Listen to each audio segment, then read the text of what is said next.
Maharashtra TET विज्ञान विषयाशी संबंधित अत्यंत महत्त्वाचा असणारा हा क्वेश्चन सेट आज आपण येथे पाहणार आहोत. या व्हिडिओमध्ये आपण 30 प्रश्न पाहणार आहोत, पण ते 30च प्रश्न आहेत त्याच्यामधून आपल्या भरपूर कन्सेप्ट क्लिअर होणार आहेत, कारण आपण येथे त्याचं डिटेल अनालिसिस पाहत आहोत. त्याच्यामुळे व्हिडिओ शेवटपर्यंत बघा. पेपर 1 चा EVS चा पेपर असो किंवा मग पेपर दुसऱ्यातला विज्ञान विषय असो, या चॅनलच्या माध्यमातून तुमची विज्ञान विषयाची पूर्ण तयारी होत आहे. त्यामुळे चॅनलला सबस्क्राईब करा आणि हे पूर्ण क्वेश्चन सोडवा. हेच क्वेश्चन रिपीट येत आहेत, त्याच्यामुळे हे क्वेश्चन अत्यंत महत्त्वाचे आहेत. चला तर मग व्हिडिओला सुरुवात करू. इथे प्रश्न पहिला आहे, ध्वनीचा वेग सर्वाधिक कुठे असतो? इथे विचारलेला आहे आपल्याला, ध्वनीचा सर्वाधिक वेग कुठे असतो? आपल्याला माहित आहे की ध्वनीचे वहन होण्यासाठी सर्वात महत्त्वाचं माध्यम असतं. तर निर्वात म्हणजे माध्यम नसल्यावर तिथे ध्वनीचे वहन होते का? एका ठिकाणाहून दुसऱ्या ठिकाणी ध्वनी पास होऊ शकते का साऊंड? तर नाही, त्यामुळे हा ऑप्शन नाही. तर इथे आहेत वायू, द्रव्य आणि घन. या तिन्ही माध्यमातून ध्वनीचे वहन होत असते. पण आपल्याला माहित आहे की घन जे असतात त्या घन पदार्थामध्ये जे पार्टिकल्स असतात ते जवळ असतात आणि त्याच्यापेक्षा थोडे विरल पार्टिकल द्रव्यात असतात आणि वायूमध्ये त्यापेक्षा विरल असतात. त्यामुळे सगळ्यात जास्त जर ध्वनीचा वेग कुठे असेल तर ते घनमध्ये पार्टिकल जवळ असतात, त्याच्यानंतर द्रवामध्ये असतात आणि त्याच्यानंतर वायूमध्ये असतात. म्हणून याचं जे करेक्ट ऑप्शन आहे ते आहे घन पदार्थामध्ये ध्वनीचा सर्वात जास्त वेग असतो. त्याच्यानंतरचं नेक्स्ट क्वेश्चन आहे, शक्तीचे SI युनिट. नेक्स्ट क्वेश्चन इथे दिलेला आहे, शक्तीचे SI युनिट आपल्याला इथे विचारलेलं आहे. शक्ती म्हणजेच पॉवरचे SI युनिट. तर पॉवरचे काय SI युनिट आहे? वॅट. वॅट हे पॉवरचे SI युनिट आहे. त्याच्यानंतर इथे दुसरे ऑप्शन दिलेले आहेत, जूल. जूल कशाचे SI युनिट आहे? तर जूल आहे कार्य जे आहे त्याचं जूल कशाचं SI युनिट आहे? तर वर्कचं. आणि त्याच्यानंतर न्यूटन कशाचं? तर न्यूटन फोर्सचं SI युनिट न्यूटन आहे. फोर्सचं SI युनिट न्यूटन आहे. आणि त्याच्यानंतर शेवटचं आहे व्होल्ट. व्होल्ट कशाचं आहे? तर विद्युत विभव जे असते, विद्युत विभव, त्याचं जे SI युनिट आहे ते आहे व्होल्ट. त्याच्यामुळे आपल्याला इथे शक्तीचं विचारलेलं आहे. शक्तीचं काय आहे? तर वॅट आहे. पुढचा क्वेश्चन काय म्हणतो पाहूया. तर प्रश्न आहे, रक्तात ऑक्सिजनचे वहन कोण करते? फोटो दिलेला आहे, ऑक्सिजनचे वहन कोण करते विचारलेलं आहे आपल्याला इथे. ऑप्शन आहेत RBC red blood cell, option दुसरा WBC white blood cell, option तिसरा प्लेटलेट्स आणि नंतर चौथा आहे प्लाझ्मा. तर इथे जे आहे रेड ब्लड सेल म्हणजे लाल रक्तपेशी ज्या असतात त्या ऑक्सिजनचं वहन करत असतात. त्यामुळे याचं जे आन्सर आहे ते येते RBC, लाल रक्तपेशी. या ज्या लाल रक्तपेशी आहेत त्या ऑक्सिजनचं वहन करत असतात. आणि दुसरा ऑप्शन आहे WBC, पांढऱ्या रक्तपेशी या रोग प्रतिकारक कार्य करत असतात. रोग प्रतिकारक कार्य या पांढऱ्या रक्तपेशी करतात. त्याच्यानंतर प्लेटलेट आहेत. प्लेटलेट काय करतात? तर आपल्याला जर कुठे जखम झाली तर थोडंसं रक्त वाहते आणि नंतर थांबते, तर प्लेटलेट आपल्या रक्त म्हणजे वाहत असताना तिथं क्लॉटिंग घडवून आणते आणि रक्तप्रवाह थांबवण्याचं काम हे प्लेटलेट करते. त्याच्यानंतर हा जो प्लाझ्मा आहे हा एक लिक्विड पदार्थ असतो जो की एक ट्रान्सपोर्ट सिस्टीम असते, ज्यामधून न्यूट्रिएंट, हॉर्मोन्स किंवा वेस्ट काही असते ते वाहून नेलं जाते, ते प्लाझ्माद्वारे केलं जाते. तरी ते आपल्याला ऑक्सिजनचे वहन कोण करते विचारले आहे रक्तात, तर ते करते रेड ब्लड सेल. म्हणून याचं जे करेक्ट आन्सर आहे ते आहे RBC. त्याच्यानंतर नेक्स्ट क्वेश्चन पाहूया, रिडक्शन म्हणजे काय? रिडक्शन म्हणजे काय असं आता इथे विचारलेलं आहे आपल्याला. रिडक्शन म्हणजे काय? रिडक्शनला मराठीमध्ये अपचयन म्हणतात. तर ही एक केमिस्ट्री मधली म्हणजे रिॲक्शनचा प्रकार आहे ज्यामध्ये लॉस ऑफ ऑक्सिजन असते. म्हणजे एखादी रिॲक्शन घडत असताना त्यामधून जर ऑक्सिजन बाहेर पडतो तर त्यावेळेस हे रिडक्शन होत असते. इलेक्ट्रॉन गेन होतो आणि ऑक्सिजन लॉस होतो. त्यावेळेस ही रिडक्शन रिॲक्शन मध्ये काय होते तर ऑक्सिजन जो आहे तो त्या रिॲक्शन मधून बाहेर पडतो आणि इलेक्ट्रॉन मिळवते. त्यावेळेस ही रिडक्शन रिॲक्शन घडत असते.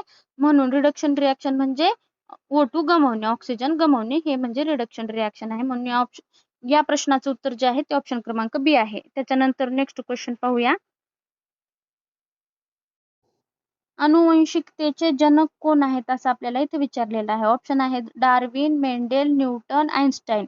तर इथे या 4 शास्त्रज्ञापैकी अनुवंशिकतेचे जनक हे मेंडेल आहेत. मेंडेल अनुवंशिकतेचे जनक आहेत. तर मग उरलेले जे 3 सायंटिस्ट आहेत त्यांनी काय तर डार्विन जे आहेत त्यांनी थिअरी ऑफ इव्हॉल्युशन मांडली. थिअरी ऑफ इव्हॉल्युशन हे कोणी मांडली तर डार्विननी मांडली. थिअरी ऑफ इव्हॉल्युशन डार्विननी मांडली. त्याच्यानंतर न्यूटनचं आपल्याला माहित आहे की law of motion and law of gravity हे 2 त्यांनी मांडले. लॉ ऑफ मोशन आणि लॉ ऑफ ग्रॅव्हिटी. गुरुत्वाकर्षणाचा सिद्धांत म्हणतो ते लॉ ऑफ ग्रॅव्हिटी हा न्यूटनने मांडला. त्याच्यानंतर आइन्स्टाईननी थिअरी ऑफ रिलेटिव्हिटी काय मांडलं तर थिअरी ऑफ रिलेटिव्हिटी आइन्स्टाईनने मांडली. ज्यामध्ये त्यांनी एक सूत्र सांगितलेलं आहे की E इज इक्वल टू, हे पण MCQ मध्ये येते, mc². हे कुणाचा आहे फॉर्म्युला तर हे आहे आइन्स्टाईनने हा फॉर्म्युला मांडला. त्यांनी थिअरी ऑफ रिलेटिव्हिटी मांडली. तर आता आपण पाहिले की डार्विननी कोणती इव्हॉल्युशनची थिअरी, मेंडेलनी अनुवंशिकतेची, न्यूटननी ग्रॅव्हिटी आणि मोशनचा लॉ मांडले. त्याच्यानंतर आइन्स्टाईननी relativity, theory of relativity E is equal to mc² हा फॉर्म्युला देखील मांडला. त्याच्यानंतरचा नेक्स्ट क्वेश्चन. मागच्या क्वेश्चन मध्ये आपण पाहिलं RBC म्हणजेच लाल रक्तपेशीचे कार्य पाहिले. तर इथे आपण WBC चे कार्य जाणून घेणार आहोत. तर WBC आपण थोडंसं पाहिलं मागच्या वेळेस की WBC पांढऱ्या रक्तपेशी, तर त्या पांढऱ्या रक्तपेशी काय कार्य, ऑक्सिजन कोण वाहून नेते तर आपण पाहिलं RBC. रक्तगोट रोगप्रतिकारक कार्य कोण करते WBC आपण पाहिलं. WBC पांढऱ्या रक्तपेशी रोगप्रतिकारकतेचे कार्य करत असते. आणि रक्त गोठण्याचं कोण करते तर ते जे क्लॉटिंग वगैरे आहे, रक्तप्रवाह थांबवण्यासाठी जखम झाल्यावर ते प्लेटलेट करत असते.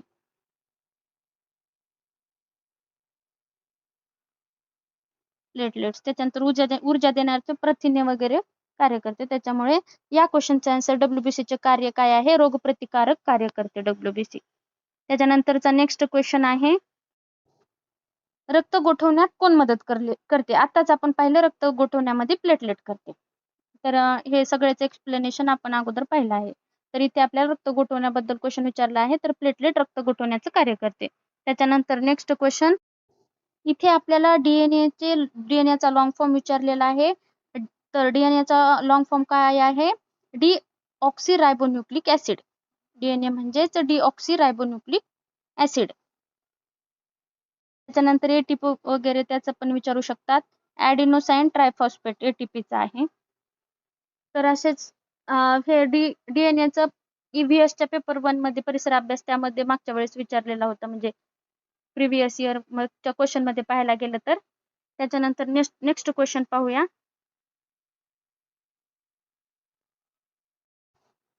वनस्पतीमध्ये वाहक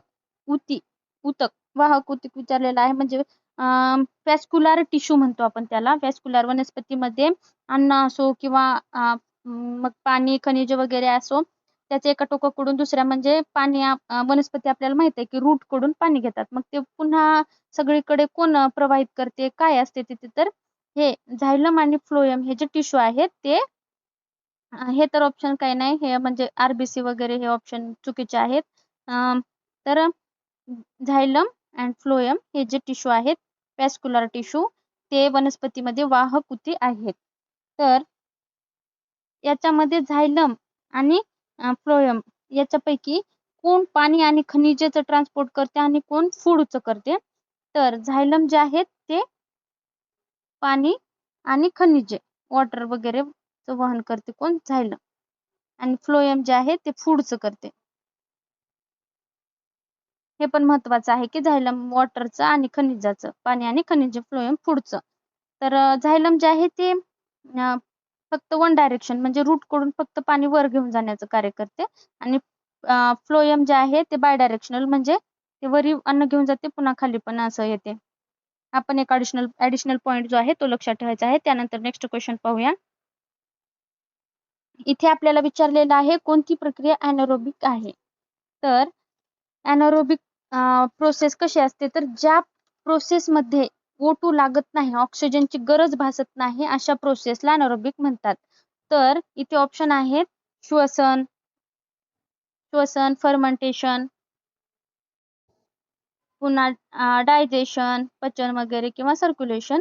तर या ऑप्शन पैकी कुठल्यामध्ये कुठली प्रोसेस ही anaerobic आहे, तर लक्षात ठेवायचं फर्मेंटेशन ही प्रोसेस जी आहे ती anaerobic आहे. म्हणजे तिथे ऑक्सिजनची गरज भासत नाही. आणि त्याच्यानंतर श्वसनमध्ये रेस्पिरेशनमध्ये ऑक्सिजनची गरज भासते म्हणून ती एरोबिक आहे आणि फर्मेंटेशन anaerobic आहे. तर अल्कोहोल फर्मेंटेशन दुसरा एक प्रश्न आहे. अल्कोहोल फर्मेंटेशन कुठे होते? ईस्ट मध्ये होते अल्कोहोल फर्मेंटेशन आणि लॅक्टिक ऍसिड फर्मेंटेशन मसल्स मध्ये होते. हे दोन लक्षात ठेवण्यासारखे आहेत. त्याच्यानंतर नेक्स्ट क्वेश्चन पाहूया. इथे दिलेला आहे रक्तातील हिमोग्लोबिन कमी झाल्यावर कोणता रोग खालीलपैकी होतो असं विचारलेलं आहे. ऑप्शन आहेत फेवर म्हणजे ताप, ॲनिमिया, डायबिटीस, बीपी. तर आपल्याला माहिती आहे डायबिटीसचा संबंध ग्लुकोजशी आहे. बीपीचं ब्लड प्रेशर कमी जास्त झाल्यावर बीपी होत असते. तर इथे जो ऑप्शन क्रमांक दुसरा आहे तो आहे रक्तातील हिमोग्लोबिन कमी झाले तर ॲनिमिया हा रोग होत असतो, ज्याच्यातून आपल्याला विकनेस वगैरे चक्कर येणे असे सिम्पटम्स आहेत त्या ॲनिमियाचे. तर हा ॲनिमिया विकार उद्भवतो जर आपल्या रक्तामध्ये हिमोग्लोबिन कमी पडले तर. त्यानंतर नेक्स्ट क्वेश्चन आहे फोटोसिंथेसिसच्या कॉन्सेप्टवर इथे क्वेश्चन विचारलेला आहे की फोटोसिंथेसिस फक्त दिवसात होते का रात्री होते का दोन्ही मध्ये होते असं इथे विचारलेलं आहे. आपल्याला माहिती आहे की फोटोसिंथेसिसला कशाची गरज आहे, तर सूर्यप्रकाशाची अत्यंत गरज आहे. त्यामुळे फोटोसिंथेसिस फक्त दिवसातच होते का, तर होय, फोटोसिंथेसिस फक्त दिवसातच होते, रात्री वगैरे होत नाही. त्याच्यामुळे याचं जे करेक्ट आन्सर आहे ते ऑप्शन क्रमांक 1 आहे. त्याच्यानंतरचा नेक्स्ट क्वेश्चन आहे वस्तूवर बल लावले पण डिस्प्लेसमेंट झाले नाही तर काम किती असेल. तर वर्कचं आपल्याला माहित आहे की आपण एखाद्या वस्तूला बल लावले म्हणजे वीट आहे जागेवर तिला आपण बल लावले म्हणजे ढकलण्याचा प्रयत्न केला पण फक्त बल लावले म्हणजे आणि पण त्या वीट जागेवरून हल्लीच नाही तर तिथं वर्क होते का, तर तिथं किती वर्क होते असं आपल्याला इथं विचारलेलं आहे. जर त्या वस्तूचे डिस्प्लेसमेंट म्हणजे विस्थापन जर झालेच नसेल तर तिथे वर्क काहीच होत नाही, तिथे 0 वर्क होते. म्हणून याचं ऑप्शन क्रमांक बी आहे. त्याच्यानंतर next question SI unit of pressure काय आहे असं इथं विचारलेलं आहे. आपण थोड्या वेळाखालीच एसआय युनिट बद्दल थोडीशी माहिती पाहिली होती. त्यामध्ये आपण प्रेशरचं पण एसआय युनिट पाहिलं होतं. तर प्रेशरचं एसआय युनिट काय आहे, तर पास्कल हे प्रेशरचं एसआय युनिट आहे, ज्याला की आपण प्रेशरला मराठीमध्ये दाब म्हणतो, तर दाबाचं पास्कल आहे. न्यूटन पण आपण पाहिलं होतं, न्यूटन फोर्स. आणि पुन्हा जूल कशाचं होतं, तर जूल वर्कचं. आणि वॅट हे पॉवरचं शक्तीचं एसआय युनिट वॅट होतं. त्याच्यानंतर नेक्स्ट क्वेश्चन इथे आपल्याला विचारलेलं आहे डीएनए कुठे असतो, तर न्यूक्लियस मध्ये असतो, ब्लड मध्ये असतो, हार्ट मध्ये असतो, कुठे असतो, तर आपल्याला माहिती आहे सेलच्या न्यूक्लियस मध्ये डीएनए असतो, म्हणून न्यूक्लियस हे याचं करेक्ट आन्सर आहे. सर्वात मोठी पेशी कुठली आहे इथं असं आपल्याला प्रश्न विचारलेला आहे. ऑप्शन आहेत ओहम, न्यूरॉन, आरबीसी, बॅक्टेरिया. तर याचे जे करेक्ट आन्सर आहे ते आहे ओहम जे आहे ते सर्वात मोठी पेशी आहे. हे इथे आपल्याला लक्षात ठेवायचं आहे, सर्वात मोठी पेशी कुठली, ओहम आहे. त्याच्यानंतर next question acid plus base याची रिएक्शन झाली तर फायनल प्रोडक्ट काय होतो, तर ऍसिड प्लस बेसची रिएक्शन झाल्यावर फायनल प्रोडक्ट हा साल्ट प्लस वॉटर म्हणजेच क्षार आणि पाणी. आपल्याला ऍसिड आणि बेसच्या रिएक्शन मधून क्षार आणि पाणी भेटत असते. नेक्स्ट क्वेश्चन आहे, पितळ हे कोणत्या धातूचे मिश्र धातू alloy आहे असं आपल्याला इथे विचारलं आहे. तर alloy मिश्र धातू म्हणजे वेगवेगळ्या धातूपासून बनलेला धातू मिश्र एक पदार्थ असतो. तर इथे आपल्याला पितळचा alloy विचारलेला आहे. कशापासून पितळ बनले आहे? ऑप्शन आहेत तांबे आणि लोखंड, दुसरं ऑप्शन आहे तांबे आणि जस्त, तिसरं आहे लोखंड जस्त, चौथं आहे तांबे अल्युमिनियम. तर पितळ कशापासून, तर तांबे कॉपर आणि जस्तापासून बनलेला आहे पितळ. त्याच्यानंतर दुसरं काय, ब्रॉन्झ. ब्रॉन्झ एक आहे, ते पण कधी कधी विचारतात. ब्रॉन्झ कशापासून बनते, तर ब्रॉन्झ जे आहे ते तांबे म्हणजेच कॉपर आणि टीन, कथील, टीन म्हणजेच कॉपर आणि टीन पासून हे जे आहे हे ब्रॉन्झ बनलेलं, कास्य म्हणतो आपण त्याला, कास्य म्हणतो. तर टीन म्हणजे कथील, कथील म्हणतो आपण मराठीत टीनला. त्याच्यानंतर हे पण क्वेश्चन विचारू शकतात परीक्षेमध्ये. त्याच्यानंतर स्टील आहे, स्टील कशापासून, आयर्न आणि कार्बन पासून स्टील बनलेला असतो. त्याच्यानंतर नेक्स्ट क्वेश्चन पाहूया. इथे आपल्याला इलेक्ट्रॉनचे वस्तुमान विचारलेले आहे. इलेक्ट्रॉनचे वस्तुमान काय आहे, तर 9.1 इंटू 10⁻³ किलोग्राम हे इलेक्ट्रॉनचे वस्तुमान आहे. त्याच्यानंतर जर समजा प्रोटॉनचे वस्तुमान विचारले, तर प्रोटॉनचे जे वस्तुमान आहे, प्रोटॉन 1.67 इंटू 10⁻27 हे प्रोटॉनचे वस्तुमान आहे. त्याच्यानंतर इलेक्ट्रॉनचा शोध जे जे थॉम्सनने लावला आणि प्रोटॉनचं जे आहे ते रुदरफोर्डने लावला. नेक्स्ट क्वेश्चन पाहूया. इथे आपल्याला न्यूट्रॉनचा शोध कोणी लावला असं विचारलेलं आहे. आताच आपण इथे पाहिलं की न्यूट्रॉनचा शोध जो आहे तो जेम्स चॅडविकने लावला. तर अर्नेस्ट रुदरफोर्डने प्रोटॉनचा लावला आणि जे जे थॉम्सनने न्यूट्रॉनचा शोध लावला. बोरने ॲटॉमिक मॉडेल मांडलं होतं. त्याच्यानंतर नेक्स्ट क्वेश्चन पाहूया. मानवी मूत्रामध्ये मुख्यत्वे कोणते घटक आढळतात? ऑप्शन आहेत ग्लुकोज, प्रथिने, युरिया, पाणी, क्षार, युरिक आम्ल किंवा फक्त पाणी किंवा फक्त प्रथिन, एन्झाईम.